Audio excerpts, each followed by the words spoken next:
기도드리겠습니다. 만복의 근원이 되시는 전능하신 하나님 아버지, 다사다난했던 한 해를 보내고 새 아침을 허락하심을 진심으로 감사를 드립니다. 이 시간 저희 모두의 마음과 정성을 다해 주님 앞에 엎드려 찬양과 경배를 올려드립니다. 주님 홀로 영광받아 주옵소서. 사랑의 하나님 아버지, 한 해를 시작하는 첫 주일에 하나님 나라의 백성으로서 합당한 신실한 믿음과 하나님 나라의 기업에 대한 소망으로 한 해를 시작하기를 원합니다. 하나님 나라를 바라보는 영안을 열어주시되 꿈과 희망을 바라보며 주 안에서 믿음 안에서 형통한 한 해가 되게 인도하여 주옵소서. 지난해에는 코로나19의 여파로 어렵고 힘든 순간들이 많았습니다. 그럼에도 불구하고 주님으로 인해 기쁘고 즐거운 날도 있었음을 기억합니다.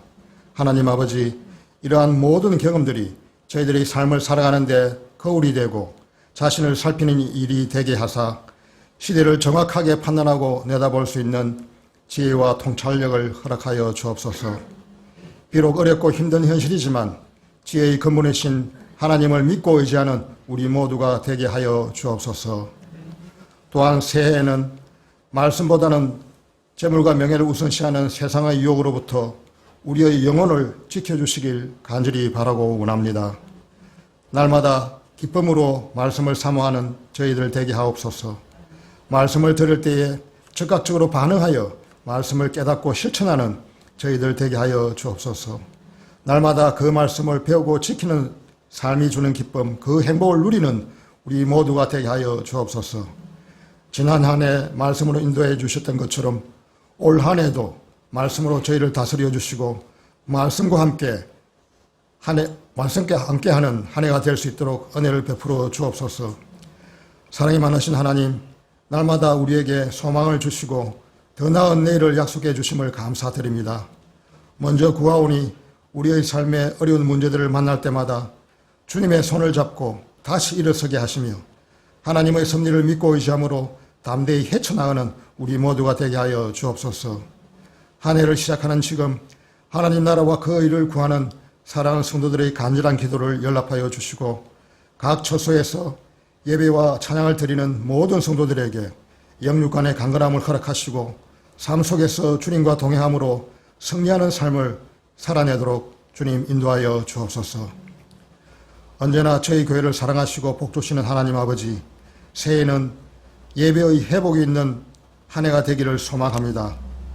교회는 예배의 감격과 기쁨이 있는 곳이라고 하셨사오니 하루빨리 전염병의 공포로부터 벗어나 모든 성도들의 마음과 뜻을 모아 함께 예배드리며 교회의 각 공동체가 예배와 친교 모임을 통하여 주님께서 명하신 복음 전도와 영혼 구원의 사명을 잘 감당할 수 있도록 역사하여 주옵소서. 하나님 아버지, 나 혼자 설 수 없음을 아시기에 주께서 우리를 불러주셨고 우리 모두가 이 공동체를 함께 세워가게 하셨음을 기억합니다. 서로를 향한 감사와 격려로 이 공동체가 더욱더 견고하게 더욱더 아름답게 세워져 가게 하여 주옵소서. 성도들 한 사람 한 사람 그리스도의 몸된 교회의 각 지체로 쓰임받게 하시며 날마다 기도의 재단을 쌓아 겸손한 마음으로 빛과 소음이 되어 어둡고 부패한 세상을 변화시키는 헌신의 주역이 되게 하여 주옵소서. 오늘도 생명의 말씀을 들고 단위에 세우신 목사님께 성령의 능력으로 붙들어 주시고 주님께서 주시는 지혜를 다하사 이 시대를 이끌어가고 주님의 양떼를 치매 조금도 부족함이 없도록 인도하여 주옵소서. 선포되는 말씀을 통하여 저희들 모두가 주님이 주시는 참된 평안과 기쁨을 누리는 복된 시간이 되게 하여 주옵소서. 사랑의 하나님 아버지, 여러 곳에서 이 모양 저 모양으로 충성하는 하나님 나라를 위해 섬기며 봉사하는 손길들을 기억하여 주시되 이들 모두가 주님께 붙들린 자 되어 믿음의 반석 위에 굳게 서는 은혜를 더하여 주옵소서. 이 시간 온 마음과 정성을 다하여 주님을 경배하며 찬양합니다. 존귀와 영광 받아 주옵소서. 감사드리며 살아서 역사하시는 우리 주 예수 그리스도의 이름으로 기도드려옵나이다. 아멘. 오늘 우리에게 주신 하나님의 말씀은 요한복음 12장 27절에서부터 33절까지 있는 말씀입니다. 제가 27절부터 읽고 우리 마지막 33절은 같이 읽도록 하겠습니다. 지금 내 마음이 괴로우니 무슨 말을 하리요. 아버지여 나를 구원하여 이 때를 면하게 하여 주옵소서. 그러나 내가 이를 위하여 이때에 왔나이다. 아버지여 아버지의 이름을 영광스럽게 하옵소서 하시니 이에 하늘에서 소리가 나서 이르되 내가 이미 영광스럽게 하였고 또다시 영광스럽게 하리라 하시니 곁에 서서 들은 무리는 청둥이 울었다고도 하며 또 어떤 이들은 천사가 그에게 말하였다고도 하니 예수께서 대답하여 이르시되 이 소리가 난 것은 나를 위한 것이 아니요 너희를 위한 것이니라. 이제 이 세상에 대한 심판이 이르렀으니 이 세상의 임금이 쫓겨나리라. 내가 땅에서 들리면 모든 사람을 내게로 이끌겠노라 하시니 이렇게 말씀하심은 자기가 어떠한 죽음으로 죽을 것을 보이심이러라. 아멘. 말씀 한 구절 암송하도록 하겠습니다. 요한복음 12장 24절 말씀. 내가 진실로 너희에게 이르노니 한 알의 밀알이 땅에 떨어져 죽지 아니하면 한 알 그대로 있고 죽으면 많은 열매를 맺느니라. 요한복음 12장 24절 말씀. 아멘. 예, 감사합니다. 아주 유명한 구절이기 때문에 이 정도는 우리 암송을 하면 좋겠다는 생각이 듭니다. 지금 코로나19로 온 세계가 몸살을 앓고 있습니다. 지구라는 배가 지금 기우뚱 거리고 있습니다. 코로나19가 발생한 원인이 인간의 무분별한 개발, 또 자연의 훼손, 이런 것이라고 이야기합니다. 그래서 인간들의 욕망들이 만들어낸 인간이 만든 재앙입니다. 이것을 우리가 하나님이 재앙이다, 해서 벌을 내리셨다라고 이야기하지만 따지고 보면 인간들의 무분별한 개발, 아주 욕망을 쫓아가는 그의 삶이 만들어낸 인간이 만드는 재앙이라고 이렇게 이야기할 수 있습니다. 그러나 또한 동시에 인간들은 또 백신을 개발해서 또 이 코로나를 또 극복해 나갈 것입니다. 우리나라에서도 전 국민이 맞을 수 있는 백신을 계약했다라는 그런 뉴스를 본 적이 있습니다. 그래서 아마 내년쯤에, 여기서 말하는 내년 2022년을 이야기하는 것입니다. 내년쯤 말쯤에는 이렇게 우리 일상적인 삶으로 돌아오지 않겠느냐라고 전문가들이 그렇게 예측을 한다라고 이야기합니다. 그럼 이제 기뚱기뚱 거리던 배가 다시 이렇게 복원될 것입니다. 그때까지만 또 믿음으로 잘 참고 견뎌나가시는 주의 백성들 되시기를 주의 이름으로 축원합니다. 이 코로나19는 또 이렇게 진전되겠지만은 코로나19가 끝나고 나면은 또 다른 또 우리 앞에 여러 가지 재난, 여러 가지 사고, 여러 가지 또 전염병들이 또 우리 앞에 또 이렇게 벌어지겠죠. 언젠지는 잘 모르겠지만 또 우리 앞에 그런 일들이 수없이 많이 이제 일어나게 될 것입니다. 그러나 그럴 때마다 또 인간들은 또 회복하고 그 재난을 또 극복해 갑니다. 근데 그 위기나 사고나 또 이런 재앙들을 극복해 가는 것이, 회복되는 것이 불가능하게 된다면은 그때는 지구의 종말이라고 이야기할 수 있습니다. 그 중에 하나가 지금 환경오염이 되게 심각한데요. 전에는 우리가 환경오염이라고 이야기했지만 지금은 말이 좀 바뀌어서 기후위기라고 하고 또 기후전쟁이라고 이렇게 용어가 지금 바뀝니다. 그만큼 환경오염이 지금 굉장히 심각해지고 있다라는 그런 뜻입니다. 에너지 소비가 이 기후위기에 아주 큰 주범이 되는데 또한 이것이 또 코로나에 또 주범이 된다고 이야기합니다. 그러나 우리가 그 에너지 소비가 큰 주범이라고 얘기하면서 또한 우리의 삶에 있어서 우리 에너지 소비를 줄일 생각은 하지 않습니다. 우리 가정에서나 또한 기업이나 또 이렇게 국가에서 우리가 쓰는 에너지 소비를 줄일 생각은 잘 하지 않습니다. 이제 그것을 에너지 소비를 줄인다는 것은 이제 거의 불가능한 상황에 있습니다. 우리가 석탄이나 또 석유, 전기, 원자력 이것을 사용하고 있는데 이것을 줄이자라고 얘기하지만은 그건 진짜 조족지열에 불과한 것이고요. 전체적으로는 결코 줄어들지 아니한 그런 것입니다. 그래서 이 오염이 점점 심각해져서 지구가 우리 인간이 그것을 복원할 수 있는 능력을 상실하게 되면은 그때는 이제 마지막이 될 것입니다. 2014년에 우리 모든 국민을 슬픔에 잠기게 한 사건이 있었습니다. 세월호가 침몰하였고 304명의 사람이 사망했습니다.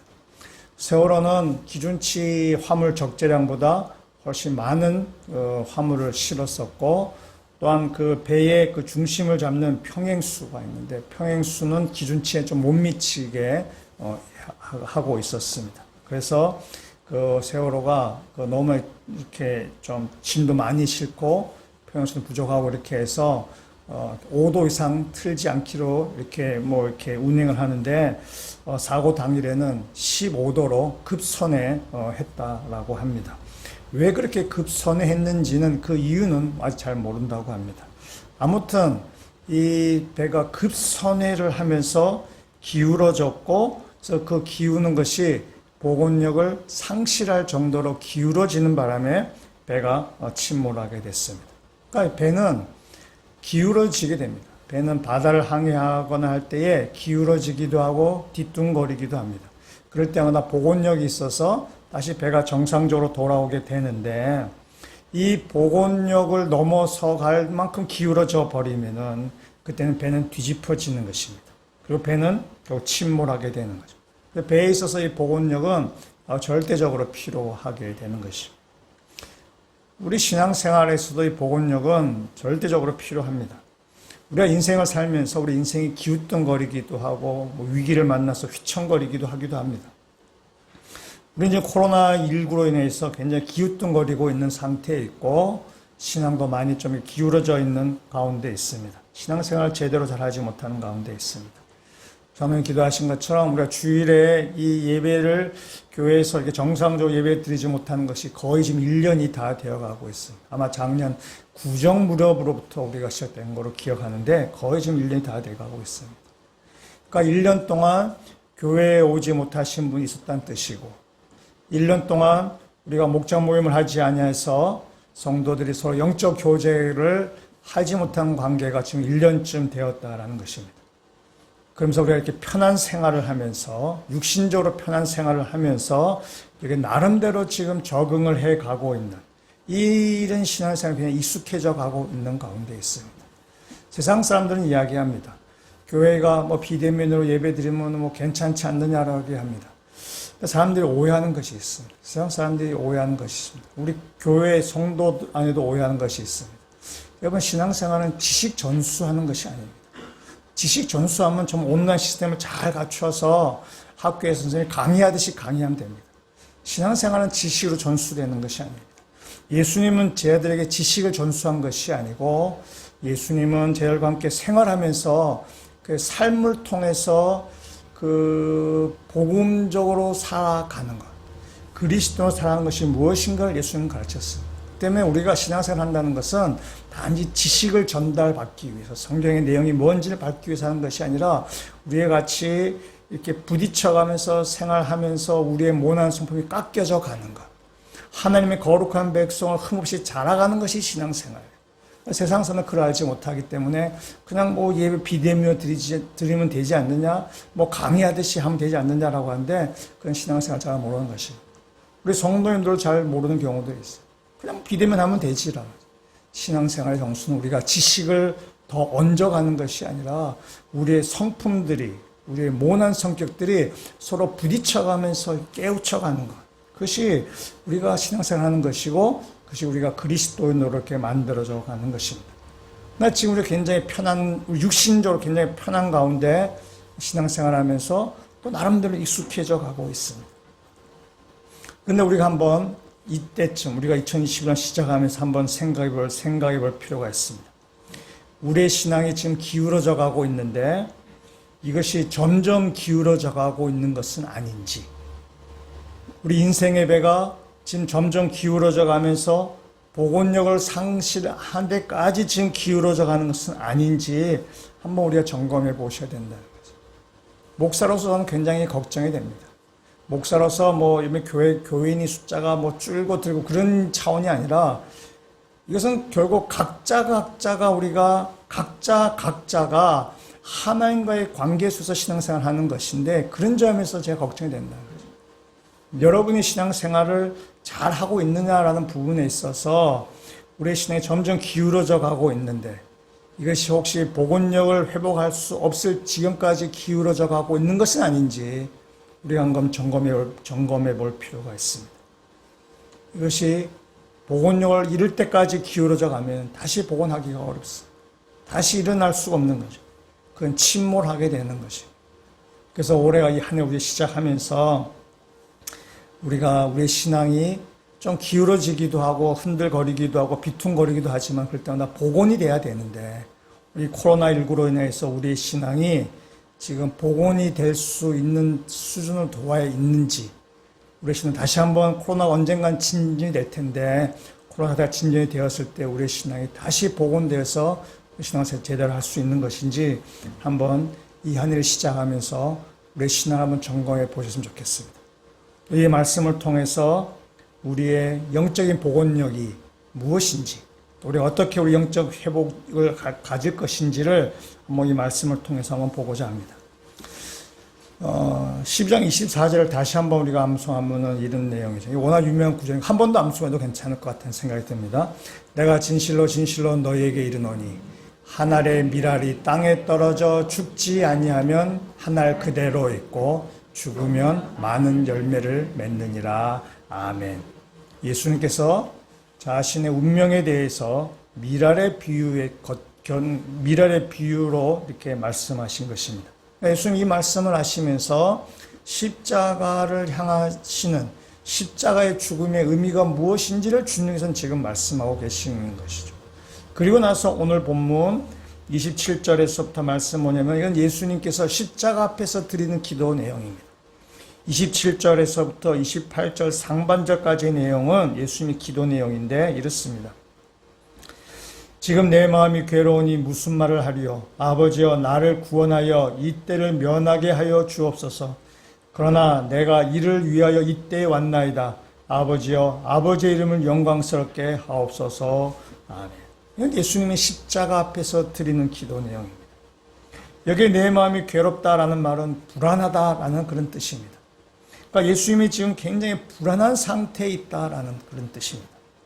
예수님은 지금 죽음 앞에 지금 임박해 있습니다. 지금 예수님은 십자가 앞에서 그 십자가의 죽음 앞에서 그 고통으로 인해서 불안하다, 괴롭다 하는 그런 말을 하고자 하는 것은 아닙니다. 예수님은 이미 이 땅에 오실 때에 미리 이 땅에 다 알고 오셨습니다.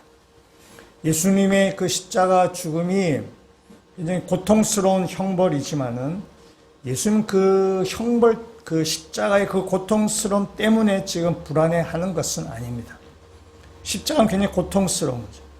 그러니까 예수님이 불안해하는 것은 그 신체적인 고통, 그것 때문에 예수님이 불안해하거나 근심하는 것은 아닙니다. 예수님이 지금 고통스러워 하시는 것은 하나님과의 분리됨, 하나님과의 단절, 그로 인한 고통 때문에 예수님이 지금 괴로워하고 계십니다. 하나님과의 단절이 가장 고통스러운 괴로움이죠. 우리도 마찬가지입니다. 태양이 있기 때문에 우리가 참 이 땅을 따뜻하고 편안하게 생활하게 됩니다. 태양이 없다면 그 자체가 고통스러운 일입니다.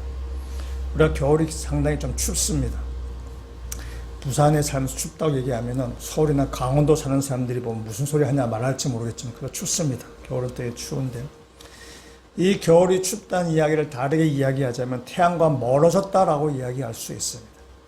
태양과 멀어졌기 때문에 지금 태양으로부터 오는 그 열, 빛이 감소되기 때문에 우리가 굉장히 추위에 우리가 이렇게 온도도 낮아지고 또 이렇게 기후가 낮아져서 추위를 느끼게 되는 거죠.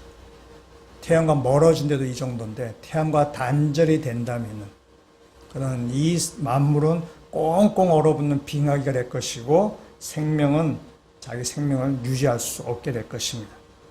우리는 태양이 있기 때문에 그 태양으로부터 오는 열기가 우리에 있기 때문에 우리는 숨도 쉬는 것이고 생명도 유지하는 것이고 철 따라 또 우리는 곡식과 과실을 먹고 살 수 있는 것입니다.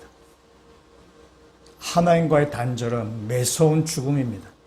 생명이 살 수가 없습니다.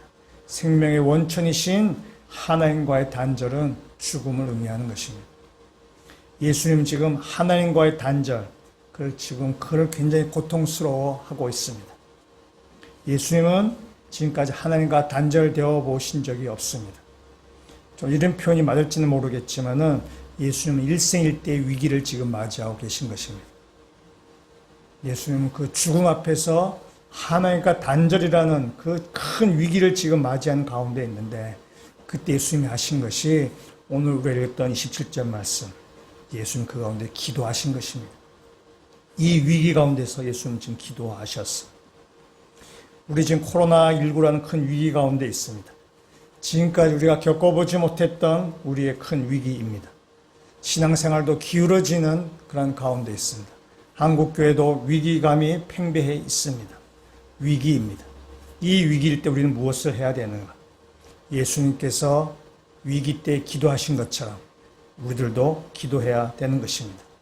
예수님 기도하신 것처럼 하나님, 우리들이 괴롭습니다. 우리가 무슨 말 할 수 있겠습니까?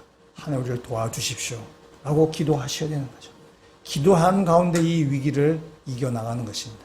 주님께서 기도하는 가운데 그 십자가의 길을 걸어가신 것처럼 우리로 기도하는 가운데 이 코로나의 위기를 우리가 걸어가야 된다는 사실입니다. 예수님이 이 십자가 앞에서 기도하실 때 우리가 그걸 겟세마네 동산에서 예수님이 기도하셨는데 그걸 겟세마네 동산 기도라고 이야기하는데 그 겟세마네 동산에 기도한 내용은 공간복음서에 다 나옵니다. 마태, 마가, 누가에 다 나옵니다. 그만큼 중요하다는 것입니다. 그리고 누가복음 말씀 한번 보도록 하겠습니다. 그 중에 누가복음을 보는 이유는 올해가 우리가 누가복음 말씀 묵상하기 때문에 그렇습니다. 22장 42절 앞에 스크린에 있습니다. 22장 42절 말씀 보면 이렇습니다.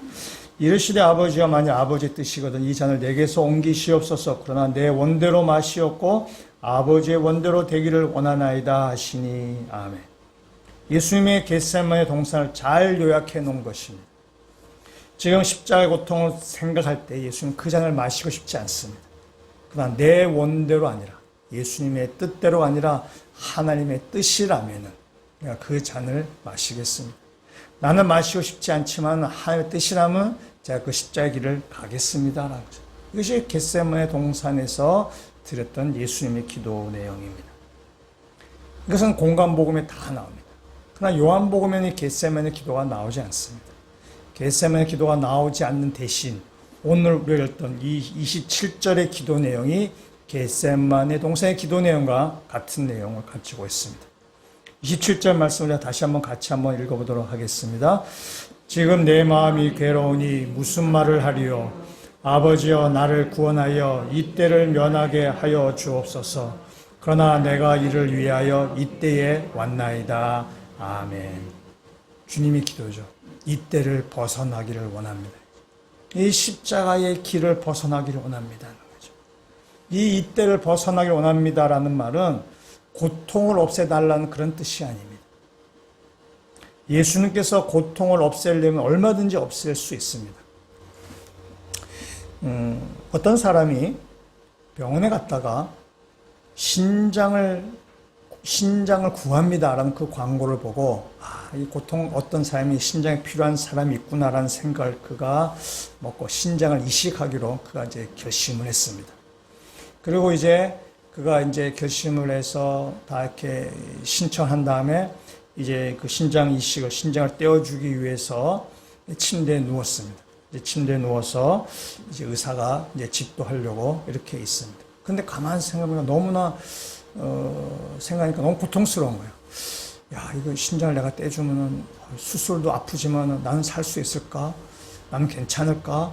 뭐 굉장히 그 어떤 심리적인 압박, 그런 고통이 막 이렇게 몰려 들어오는 것입니다. 그래서 막 마음이 불안하고 막 두렵고 막 걱정이 되는 것입니다. 도저히 견딜 수가 없습니다. 그래서 이 사람이 의사 선생님 보고 얘기합니다. 내가 지금 상태가 매우 안 좋기 때문에 나 이거 못하겠습니다. 라고 이야기하면은 그 사람은 그 심리적인 고통에서는 벗어나게 되는 것이죠. 심리적인 고통이나 압박감이 너무 심한데 그걸 견디기 힘드니까 나 이거 못하겠습니다. 라고 하면은 누가 뭐라 하겠어요? 의사도 뭐라 할 수 없고 아무도 뭐라 할 수 없습니다.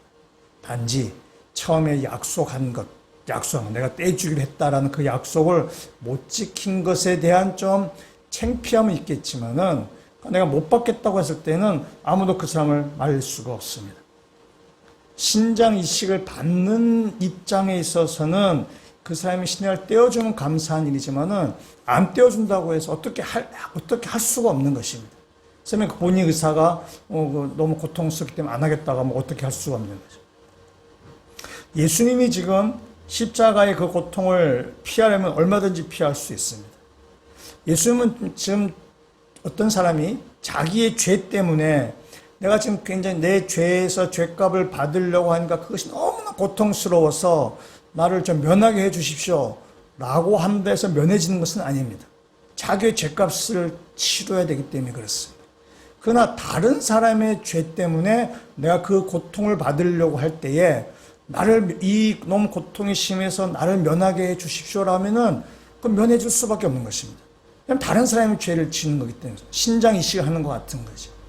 그 때문에 예수님은 자신의 죄가 아니라 저와 여러분의 죄를 위해서 지금 십자가의 길을 걸어가시는데 나 너무 고통스러워서 도저히 못하겠다. 나 하려고 마음을 먹었지만은 나 도저히 십자가 못 지겠다라면 어쩔 수 없는 것입니다. 그냥 본인의 죄가 아니기 때문에 그렇습니다. 때문에 예수님은 십자가의 고통을 벗어나려면 얼마든지 벗어나실 수 있는 것입니다. 그러나 예수님은 십자가의 고통을 벗어나지 아니하시고 27절 마지막 이렇게 얘기하죠. 그러나 내가 이를 위하여 이때에 왔나이다.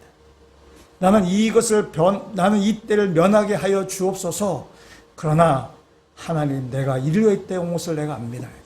겟세마네 동산과 같은 것입니다. 나는 이 잔을 마시고 싶지 않습니다. 그러나 내 뜻이 아니고 하나님의 뜻이라면은 나 이 잔을 마시겠습니다. 와 같은 내용이에요. 나는 이 때를 면하고 싶습니다. 그러나 내가 이 때를 위해서 여기에 온 것을 내가 압니다. 라고 예수님께서 하시는 기도죠. 그래서 예수님의 겟세마네 기도가 요한복음에 나오지 않지만 오늘 이 27절에 있는 말씀은 겟세마네 기도와 같은 내용입니다. 내가 이 길을 가고 싶진 않지만 그러나 하나님의 뜻이라면 내가 이 십자가의 길을 걸어가겠습니다. 라는 것이 바로 예수님이 드린 기도 내용입니다. 예수님이 이 겟세마네 동산을 기도하시고 여기 십자가를 짓는 일이 있는데 그 예수님 그걸 기도하는 가운데 그 십자가의 길을 걸어가게 되시는데 이 겟세마네 동산에 기도하기 전에 누가는 이렇게 그 말을 기록하고 있습니다. 누가복음 22장 39절에 있는 말씀을 보시면 이렇습니다. 예수께서 나가사 습관을 따라 감람산에 가시매라고 되어 있습니다. 그러니까 예수님이 감람산 겟세마네 동산에서 기도를 하시는데 위기를 만나서 예수님이 부랴부랴 위기를 만났기 때문에 급해서 기도하러 가신 것이 아니고 예수님은 습관을 따라 기도하죠. 기도하는 습관이 몸에 배어 있으시기 때문에 지금 그 위기 가운데서도 기도의 자리에 나가신 것입니다. 그 기도의 습관이 예수를 그 기도 자리에 부른 거고 그 기도하는 가운데 이 십자가라는 위기를 예수님은 아주 담대하게 걸어가실 수 있게 된 것입니다. 우리가 코로나19라는 위기를 우리가 만났습니다. 이 위기를 이기는 길은 기도밖에 없습니다. 우리가 기도에 잘 습관이 되어 있지 아니하고 기도가 훈련이 되어 있지 않는다 치더라도 이 코로나 위기를 만나서 기도하는 사람이 되시기를 주의 이름으로 권면합니다. 기도의 습관이 되는 사람이 되기를 주의 이름으로 축원합니다. 기도는 하나님과의 만남이고 하나님의 뜻을 깨닫는 일입니다. 기도하지 않으면은 우리는 내 뜻대로 살게 됩니다. 세상의 방식대로 살게 됩니다. 내가 하고 싶은 대로 살게 되어 있어요. 그래서 위기를 만나건 평안한 상태거든 기도하지 않는 사람은 자기 뜻대로 살아가는 사람입니다. 그러나 기도하는 사람은 위기 가운데 지혜가 생기는 것이고 평안한 가운데 교만하지 않는 것이고 위기 가운데도 두려워하지 않냐고 당당해지는 것이고 평안한 가운데도 겸손하게 살아갈 수 있습니다. 그러나 기도하지 않으면은 위기 가운데서 세상적인 방법을 강구하게 되는 것입니다. 세상적인 방법을 말하고 듣고 좋아하고 하는 것입니다. 그리고 위기 가운데 두렵고 근심하게 되는 것입니다. 평안한 가운데는 교만하기가 쉬운 것입니다. 기도하는 사람만이 위기 가운데 당당해지고 두려워하지 않게 되고 평안한 가운데도 교만하지 않고 겸손하게 인생을 살아갈 수 있습니다. 이 코로나19라는 이 위기 가운데 기도하는 사람이 되시기를 주의 이름으로 축원합니다. 기도의 습관이 되시는 것이 참 좋겠다는 생각이 듭니다. 여러분, 이 코로나 위기 때 우리가 여러 가지 모이기가 어려운 가운데 있습니다. 지금 가정에서 생활하는 경우가 되게 많이 있는데, 이런 가정에서 기도를 생활하시면 참 좋겠지만, 이런 가정에서 기도 생활하기가 쉽지가 않습니다. 평상시에 잘 하시던 분이면 관계없지만, 안 하던 기도를 하게 되면 식구들이 가만히 있지 않습니다. 식구들이 오히려 이렇게 약 올립니다. 원래 가정 식구의 원수예요. 예수님 말씀 맞습니다. 그런 식구의 원수인 거죠. 집에서 기도하기가 어려우신 분들은 교회 와서 기도하시면 좋겠어요. 교회 와서 여러분이 편하신 시간에 아무 때든지 오셔서 기도하시면 좋겠어요. 출근하기 전에 한 10분 정도 오서 기도. 아니면은 산보 나갔다가, 너무 집에 있으면 답답하니까 그냥 이렇게 산보 나갔다가 또 잠깐 교회 들리셔서 뭐 기도하거나 성경 말씀을 보시거나, 아니면 퇴근하고 집에 돌아가시는 길에 또 잠깐 집에 교회 들리셔서 한 10분 정도는 또 기도하시고, 아니면 저녁밥 먹고 마실 나갔다가 와서 기도. 그러니까 여러분 편한 시간에 교회 들리셔서 기도하셔서 이 교회 오셔서 기도하시고 하나님과의 만남의 시간을 가지셨으면 좋겠다는 생각이 듭니다. 이 코로나 시대 때 5명이 모이면 안 된다고 하죠. 근데 우리 교회는 제가 볼 때 5명이 이 시간에 같이 모일 확률은 로또 당첨받을 수준입니다. 마음 놓고 언제든지 오셔도 충분히 기도하실 수 있는 거죠. 여기 혼자 오셔서, 혹시 혼자 오셔가지고 이 겨울에 추워서 뭐 이렇게 온풍기를 켜거나 또 이렇게 전열기구를 켜는 것에 대해서 좀 미안하거나 또 그것 때문에 또 이렇게 걱정하시는 분들도 계시는데, 혼자 쓰신다고 그런 것 때문에 미안하거나 뭐 그렇게 걱정하실 필요 없습니다. 하나님 그렇게 쪼잔하신 분이 아니십니다. 저도 하나님을 닮아서 그렇게 쪼잔하지 않습니다. 여러 성도님들도 혹시 교회 오셨다가 누가 혼자서 온풍기를 쓰고 있거나 뭐 전열기를 쓴다 그래가지고 눈꼬리 뜨고 안 쳐다보셔도 돼요. 혼자서 쓰셔도 충분히 괜찮습니다. 물론 혼자서 쓰면 낭비죠. 그 뭐 낭비는 낭비죠. 그러나 그런 낭비는 기쁜 낭비입니다. 그런 낭비는 뭐 마땅히 해야 되고 언제든지 활용할 수 있는 낭비입니다. 설사만에 부족하다면은 그것이 우리가 뭐 전기 사용료나 그것이 부족하면 하나님께서 채워줄 줄 저는 믿습니다. 때문에 그런 걸 낭비로 생각하지 마십시오. 진짜 낭비는 뭐냐 하면은, 진짜 낭비는 이 예배당을 일주일에 하루, 그것도 한두 시간 사용하고 일주일 내에 텅 비어 있는 것, 이것이야말로 낭비입니다. 이게 진짜 낭비, 이게 낭비인 거죠. 일주일에 단지 예배 한두 시간만 쓰기 위해서 이 공간을 갖고 있다면 이거보다 큰 낭비가 세상에 어디 있겠어요. 때문에 이 공간을 부지런히 사용하셔야 되는 거죠. 이 공간을 부지런히 사용하셔야만 그것이 하나님 기뻐하신 일이고, 하나님께서 우리에게 이 예배당을 허락하신 하나님의 그 뜻을 하나님께서 뿌듯해 하신다는 사실입니다. 솔로몬이 성전을 건축한 다음에 하나님 앞에 성전을 봉헌을 했습니다. 봉헌을 했을 때 하나님께서 솔로몬에게 이렇게 말씀하셨습니다. 역대하 7장 15절 16절 말씀에 이렇게 되어 있습니다. 이제 이곳에서 하는 기도에 내가 눈을 들고 귀를 기울이리니 이는 내가 이미 이 성전을 택하고 거룩하게 하여 내 이름을 여기에 영원히 있게 하였습니다. 내 눈과 내 마음이 항상 여기에 있으리라. 아멘. 하나님께서 우리에게 5년 전에 이 예배 초소를 허락해 주셨습니다. 이 예배 초소를 우리에게 허락하신 이유는 하나님께서 우리에게 이곳에 와서 기도하고 말씀 읽고 하나님과 더 가까이 신앙생활하면서 우리의 신앙생활이 하나님과 더 가까이 신앙생활을 좀 더 잘하라는 하나님의 뜻으로 우리에게 이 예배당을 허락하신 줄로 저희들은 믿습니다. 이 예배당에 와서 기도하실 때, 말씀을 읽을 때에 하나님께서 우리의 기도에 눈과 귀를 듣겠다고 주님께서 말씀하십니다. 주님께서 우리의 눈과 마음을 항상 여기에 있겠다고 지금 말씀하십니다. 여러분이 이 자리를 기도의 공간으로 하나님과 더욱더 만남의 자리로 만들어 가시는, 그렇게 사용하시는 모든 믿음의 성도가 되시길 주의 이름으로 부탁드립니다. 이 코로나19 때에 우리가 기도로 위기를 넘어갈 수밖에 없는데, 우리 가정에서 기도하시든, 가정에서 기도하기 힘드시면 이 예배당에 와서 기도하시면 된다는 거죠. 이 기도 가운데 이미 넘어가셔야죠. 그래서 여러분이 편하신 시간에 언제든지 오셔서 기도하시면 좋겠습니다.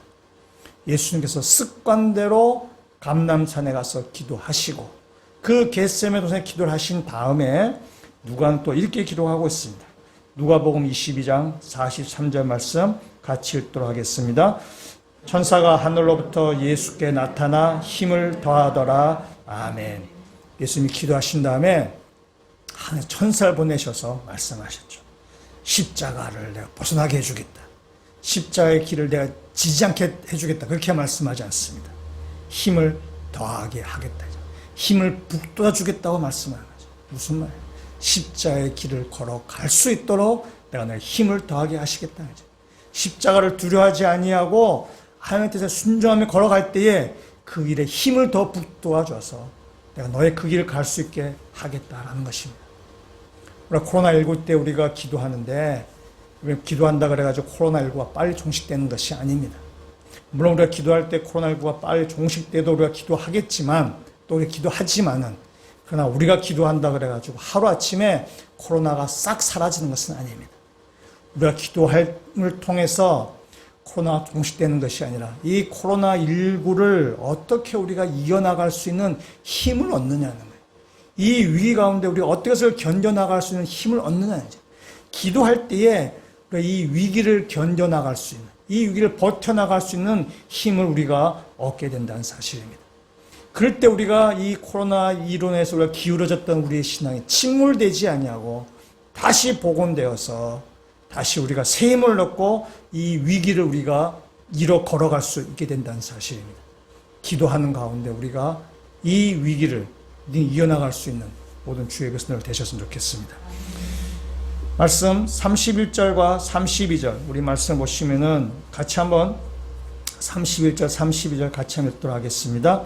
이제 이 세상에 대한 심판이 이르렀으니 이 세상의 임금이 쫓겨나리라. 내가 땅에서 들리면 모든 사람을 내게로 이끌겠노라 하시니 아멘. 예수님의 십자가는 세상을 심판하는 길이며 믿는 자를 구원하는 길입니다. 예수님의 십자가는 예수님이 패배한 것처럼 보이고 원수 사탄이 승리한 것처럼 보이지만은, 그러나 이 십자가는 예수님께서 세상의 임금인 사탄을 패배하게 하신 사건입니다. 사람을 묶어놓았던 세상 임금인 그 사탄의 그 올무를 끊어버리게 하는 것이 바로 이 십자가 사건입니다. 그래서 예수님이 십자가에 들리시는 날 모든 사람을 구원으로 이끌어 오시겠다라고 지금 말씀하십니다. 오늘 이 말씀은 20절에 헬라인 몇 사람이 예수님을 찾아오는 것부터 주 예수님이 하시는 말씀입니다. 헬라인 몇 사람이 찾아와서 빌립에게 이야기했어요. 예수님 만나고 싶습니다. 좀 뵙게 해주십시오. 이제 빌립이 안드레와 상의해서 예수님 앞에 묻습니다. 선생님, 헬라인 몇 사람이 예수님을 뵙고자 합니다.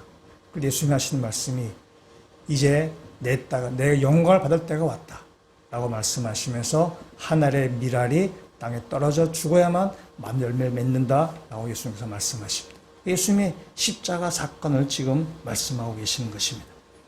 헬라인 몇 사람이 찾아와서 예수님의 십자가 사건을 지금 이야기하는 것입니다. 그러니까 헬라인 몇 사람이 찾아왔다는 이것은 영적인 의미로 하나님의 구원 사역에 있어서 한 전환점이 이루는 사건입니다. 헬라인은 이방 사람입니다. 이제 이방 사람 몇 사람의 찾아옴을 통해서 하나님의 복음이 이방인에게 전파되는 것입니다.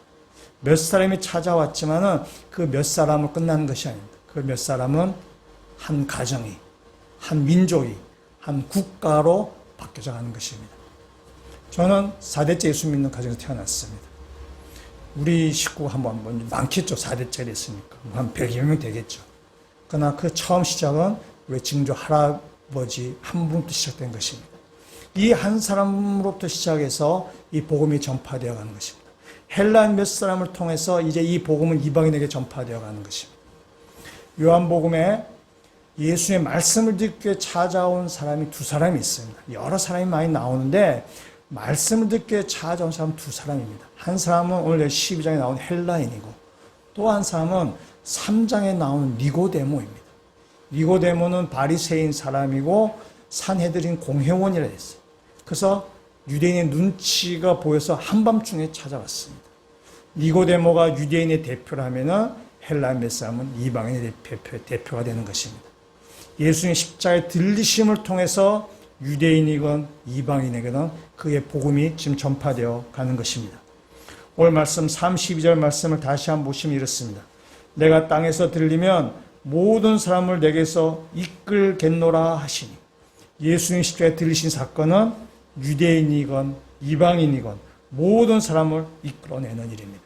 예수님의 십자가는 모든 사람을 구원하시기 위해서 예수님의 구원이 바로 예수님의 그 십자가 사건이 된다는 사실입니다.